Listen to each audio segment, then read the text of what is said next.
Today, I wanted to dive into Chinese subsidies and explain them a little bit.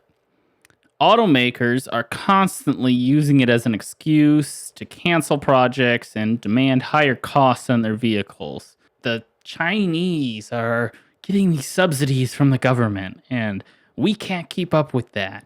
Probably heard automakers giving this excuse plenty of times. Almost every manufacturer actually receives subsidies, though. A handful of Chinese brands tend to get a lot of money, but it doesn't explain the ginormous gap that we see in technological advances, rising costs, and the like. Poor wages and long hours, you say? On average, Chinese workers actually work about 4 to 10 more hours a week than the average US worker. Wages are considerably lower. In 2001, Americans made about 30 times their Chinese counterparts. They have been steadily closing that gap, though, which is now down to about 3.5 times. However, consider the spending power of that money. In the US, the average monthly expenses can easily eclipse $4,000 to $6,000, whereas in China, the average monthly expenses, depending on your location, are considerably lower and are usually closer to about $1,000 to $1,500 US dollars. If you're interested in comparing particular cities in China and in the US, use Numbio's cost of living comparison tool. I'll leave it linked down in the description below. Subsidies may affect pricing and development to a degree, but let's get real about the biggest reason for success that the Chinese brands have seen. Their manufacturing innovations and their supply chains are far better than what the US is currently implementing. Chinese brands quickly adopted cost-cutting and weight savings methods.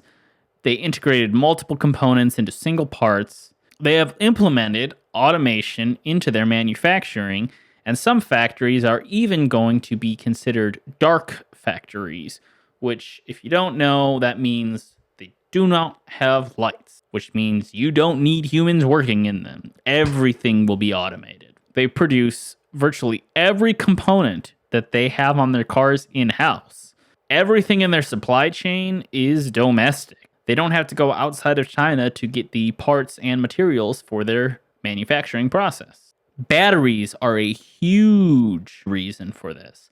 They are 40 to 45% of a vehicle's cost when it comes to battery electric vehicles, and China basically owns the entire battery industry right now. Most battery electric vehicles are getting their batteries from China. China also has most of the world's rare earth materials supply. They have cornered the market, and that is a big problem for EVs, computers, and the like. A lot of technology relies on these products, and China has the market cornered. Some other factors that also play into the gap between the cost of a Chinese EV versus a US EV is that there are low interest loans, tax rebates, and heavy investments into R&D straight from the Chinese government. These are more than just the subsidies that are constantly talked about, and they have helped to get companies off the ground and moving much quicker than some of the companies have in America. China benefits from countrywide focus and invests in certain technologies at certain times. Multi-year plans and programs are common in China. You've probably heard of 5-year plans or 15-year plans or even 50-year plans. Their government constantly is innovating and thinking of new ways to push their citizens ahead.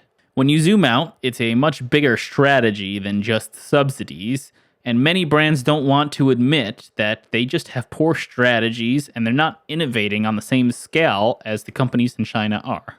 This has been a short one. This is Grow Electric. Until next time.